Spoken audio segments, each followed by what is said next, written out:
Representative Cassell, you're recognizing the questions. Thank you, Mr. Chair, and thank you, Representative, for the conversation yesterday. I want to go back to the insurance portion of the bill, specifically turning to lines 157 through 158. The bill references that we must do an appropriate additional premium for the, sorry, I lost my train of thought. Okay, so going to line 158 specifically, you say only if the same health insurance policy also provides. Can you please tell me what you mean by the same health insurance policy? You're recognized. Thank you, Mr. Chair. Again, I think this will bring some clarity even to some conversations we had yesterday, and I appreciate the time that we did spend. I wish I could have gotten with everyone. My door has been open to everyone across the board on this issue.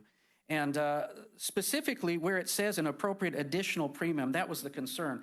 That's talking about if that is what you're doing for transition surgery, then it says, then you must also offer the detransition. That's the parity portion. So it's not mandating something that's not already there. It's simply allowing those who already utilize that for transition that they simply must offer that on the other side. Rep. Cassell, follow up. Thank you, Mr. Chair. So based on your explanation of the language in your policy, the same insurance policy would be within the same policy period. So policies are issued for a period of 1 year. Within the same policy, your bill would require coverage for transitioning as well as detransitioning. You're recognized. Thank you, Mr. Chair. Yes. Follow up. Thank you, Mr. Chair.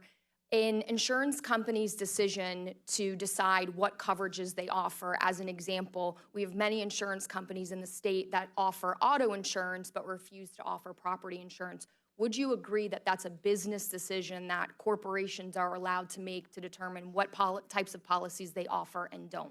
You're recognized.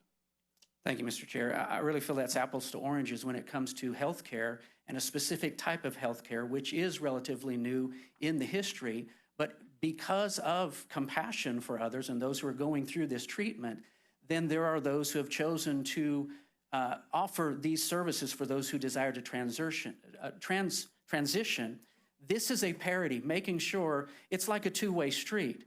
Those that have gone that way, and I'll have more information that I can share, more statistics to back up that there are more and more. It is on the increase.